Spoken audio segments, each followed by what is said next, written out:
आज हम लोग पढ़ेंगे, अब बेटा बिल्कुल शांत,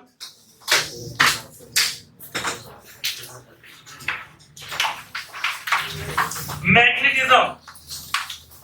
today we are doing magnetism एक अलग स्टाइल में, एक अलग तरीके में, जहां कोई छल कपट नहीं, सिर्फ पढ़ाई। और पढ़ाई कैसी होगी? पढ़ाई के बाद आपके पास रिव्यू फॉर्म बहुत जल्दी कल ही से मिलने लगेगा, रिव्यू कीजिएगा कैसी हुई। मैग्नेट होता क्या है? किसी से भी पूछो। अब ये चूंकि ऐसी क्लास है, इसमें पूछूंगा नहीं, सिर्फ बताता जाऊंगा आपको। किसी से पूछो मैग्नेट क्या होता, कहते हैं चुंबक। क्या बकवास आदमी है, क्यों लोहे को खींच लेता है, ये तो सब जानते हैं। तुम क्या जानते हो? मैग्नेट होता है Fe3O4। पहला सवाल, हम हर वो चीज पढ़ाएंगे जो आपसे पूछी जाएगी, नो बकवास। जो चीज 2023 में मिले वो पढ़ना है। मैग्नेट क्या होता है? Fe3O4। इसका नाम फेरिक ऑक्साइड। तो मैग्नेट का दूसरा नाम फेरिक ऑक्साइड। इसका और एक नाम होता है मैग्नेटाइट।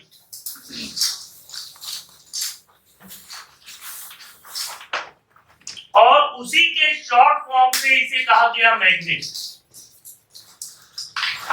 मैग्नेट का दूसरा नाम फेरिक ऑक्साइड, फेरिक ऑक्साइड का दूसरा नाम मैग्नेटाइट, और उसी का शॉर्ट फॉर्म है मैग्नेट। तो मैग्नेट होता है Fe3O4। मैग्नेट आयरन का एक ओर होता है, जो केमिस्ट्री जहां पढ़ते हैं वो बताएंगे ये ओर क्या चीज होती है। हम तो ये बताएंगे तेरी ओर से, वो बात अलग है, वो गाना है। यहाँ पे ओर क्या होता है उनसे पूछिए। Ore of iron. ओर वो होता है जिससे आयरन, जैसे आयरन का ओर है, तो आयरन को सबसे चीपेस्ट वे में जिससे हम एक्सट्रैक्ट कर सकते हैं उसको कहते हैं ओर। क्योंकि तो जितने मेटल्स होते हैं फ्री स्टेट में नहीं मिलते, ये कंपाउंड स्टेट में मिलते हैं, इनको हमें अलग करना पड़ता है। तो जिससे सबसे आसानी से अलग हो जाते हैं, दैट इज कॉल्ड ओर।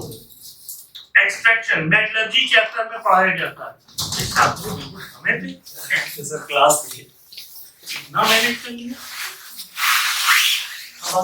बैठा दो अपने साथ गौरी शंकर, कृपा शंकर के उधर बैठ जाओ जहां चाहो। अब देखो मैग्नेट कैसा होता है, ये आपके सामने बना है एक बार मैग्नेट, एक तरफ नॉर्थ पोल, एक तरफ साउथ पोल। कार्तिकेय ऐसे ही बताओ, नॉर्थ और साउथ पोल इन्हें क्यों कहते हैं? क्यों कहते हैं मैग्नेट के नॉर्थ पोल को नॉर्थ पोल और साउथ पोल को साउथ पोल? तो हमें ये पढ़ाया जाता है, अगर मैग्नेट को फ्रीली सस्पेंड करें तो ये नॉर्थ और साउथ में रुकता है। पढ़ा है कि नहीं आपने? मैग्नेट को हवा में ऐसे लटका दो तो नॉर्थ और साउथ में रुकता है। ये पुराने जमाने की दस्तियारूसी चीजें, ऐसा होता ही नहीं। क्यों? आप ही लोग हैं जो पढ़ते हैं एंगल ऑफ डिक्लिनेशन। ये अर्थ का नॉर्थ होता है, ये अर्थ का साउथ, और मैग्नेट ऐसे रुकता है 11.5 डिग्री अमेरिका में, इंडिया में तो 33 के ऊपर। लेकिन हम लोग को वही फिजिक्स पढ़नी है जो अमेरिकन है। अमेरिका में ये वैल्यू बताई गई 11.5 degree. This is called angle of declination. तो मैग्नेट कभी भी नॉर्थ साउथ में नहीं रुकता है, नॉर्थ साउथ से डिविएट होकर रुकता है। क्यों कहते हो इसे नॉर्थ और साउथ पोल? क्यों? क्योंकि नॉर्थ पोल का मतलब होता है एंटी क्लॉकवाइज करंट, और साउथ पोल का मतलब होता है क्लॉकवाइज करंट। आयरन का हर ओर मैग्नेट नहीं होता है। दुनिया के सारे Fe3O4 मैग्नेट नहीं होंगे। वो Fe3O4 मैग्नेट होगा जिसके एक एंड पे एंटी क्लॉकवाइज करंट और एक एंड पे क्लॉकवाइज करंट, तभी वो मैग्नेट बनेगा, वरना नहीं। क्यों बनती है ये करंट? अर्थ के अंदर पाया जाता है। कैसे? अर्थ में टेक्टोनियन प्लेट्स हैं जो रगड़ती हैं आपस में, जिसकी वजह से जोशीमठ में दरारें पड़ रही, जिसकी वजह से भूकंप या इंग्लिश में कहते हैं अर्थक्वेक्स आते हैं। ये टेक्टोनियन प्लेट्स ऐसे ऐसे करती हैं। आप ऐसे करके देखेंगे तो इससे जनरेट होता है फ्रिक्शन। फ्रिक्शन से जनरेट होती है फ्रिक्शनल इलेक्ट्रिसिटी, और फ्रिक्शनल इलेक्ट्रिसिटी से वो चीज क्या बन जाती? मैग्नेट। ये आयरन फ्रिक्शन लग रहा, क्या चीज जनरेट हो रही? इलेक्ट्रिसिटी। लेकिन इलेक्ट्रिसिटी भी एक खास अंदाज में, एक एंड में एंटी क्लॉकवाइज और एक एंड पे क्लॉकवाइज, तभी वो कहलाएगा मैग्नेट, अदरवाइज नहीं कहलाएगा। तो आज के बाद जो तुमसे कहे कि नॉर्थ पोल का मतलब नॉर्थ में रुकता है, उससे कहना चाहिए थोड़ा पढ़ के आइए, क्योंकि मैग्नेट में एक एंड पे anti clockwise current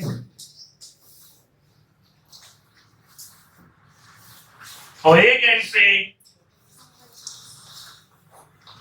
clockwise current होती है। हर आयरन का वो ओर जिसमें एक एंड पे एंटी क्लॉकवाइज और एक एंड पे क्लॉकवाइज करंट आ जाएगी, वो कहलाएगा मैग्नेट। क्लियर? Very good. अब कड़ा है किसी के पास? Yes sir.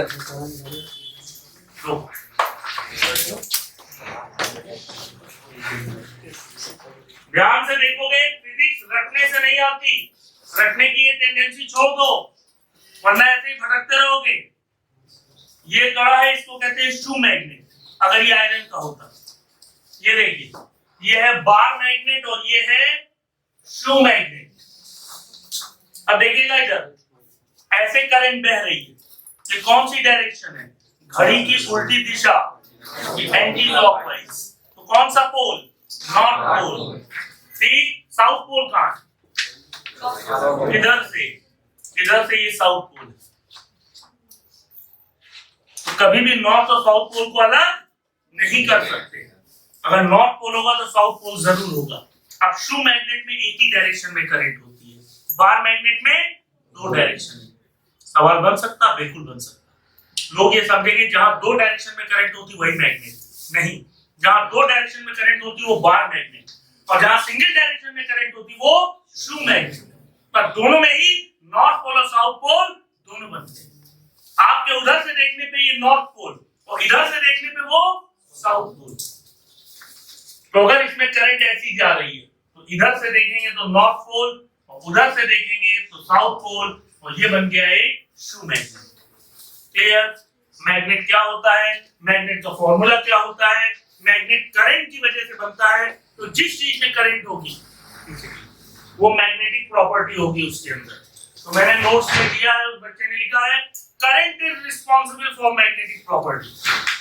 जिस भी वायर में, यहां जिन तारों में करंट जा रही है वो सभी मैग्नेटिक है। मतलब अगर कहीं पे चार्ज फ्लो कर रहा है तो वहां पे इलेक्ट्रोस्टैटिक फील्ड भी होगी और मैग्नेटिक फील्ड भी होगी। बट दोनों में अंतर कोई बता सकता है इस क्लास में? किसी भी तार में करंट फ्लो हो रही है तो उसके चारों ओर इलेक्ट्रिक फील्ड भी होगी और मैग्नेटिक फील्ड, दोनों में अंतर, बहुत बड़ा अंतर है जो इलेक्ट्रोस्टैटिक्स हमसे पढ़ रहा है। देखिए, ये एक कंडक्टर है, कंडक्टर में जितना चार्ज दोगे वो कहां चला जाता है? सरफेस पे चला जाता है। तो इसके अंदर का चार्ज गायब, तो इलेक्ट्रिक फील्ड जीरो।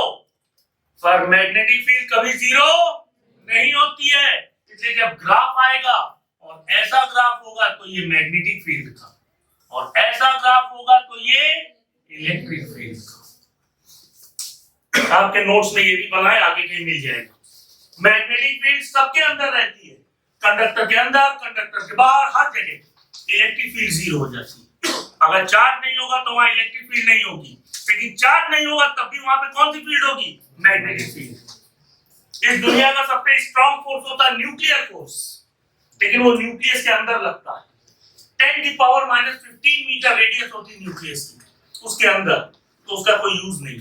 हम लोग की लाइफ में वेपन बना सकते हैं, बिजली बना सकते हैं, ठीक, उनका कोई यूज नहीं। Second, electrostatic force. Third, magnetic force. Magnetic force का नंबर तीसरा है, पर वो सबसे अच्छा है क्योंकि वो हर जगह लगता है। इसलिए जापान में जो अब ट्रेन बनी है वो 700 की स्पीड से चलती है, क्योंकि पटरी पे चलती नहीं, वो रेल से ऊपर चलती है। इसमें भी नॉर्थ पोल, इसमें भी नॉर्थ पोल, दोनों एक दूसरे को रिपेल करते हैं। Like poles repel each other, unlike poles attract each other. वो हवा में चलती है, हवा में चलेगी तो फ्रिक्शन नहीं होगा, फ्रिक्शन नहीं होगा तो वो स्पीड गेन कर लेती है। समझ रहे हैं आप? सबसे अच्छा फोर्स मैग्नेटिक फोर्स। नंबर 3 पे होते हुए भी ये सबसे स्ट्रांग है, क्योंकि कहीं पे भी जीरो नहीं होता, ये हर जगह लगता है। मेरी बात याद रखना बच्चों, इसी पे फंसोगे, ये ग्राफ वाले सवाल। इलेक्ट्रोस्टैटिक फोर्स कंडक्टर के अंदर जीरो होता है, मैग्नेटिक फोर्स कहीं पे जीरो नहीं होता है। इलेक्ट्रोस्टैटिक फोर्स की कंडीशन है, अगर वहां चार्ज नहीं होगा तो इलेक्ट्रोस्टैटिक फोर्स जीरो हो जाएगा, इलेक्ट्रिक फील्ड जीरो हो जाएगी, पर वहां पे मैग्नेटिक फील्ड होगी और हर हालत में होगी। तो अगर मैग्नेटिक फील्ड होगी तो मैग्नेटिक फोर्स भी लगेगा। दुनिया का सबसे अच्छा फोर्स मैग्नेटिक फोर्स। किस नंबर का फोर्स? थर्ड नंबर का। पहले न्यूक्लियर फोर्स, दूसरा इलेक्ट्रोस्टैटिक फोर्स, तीसरा मैग्नेटिक फोर्स। याद हो गया? Very good. इन ग्राफ को याद रखिएगा।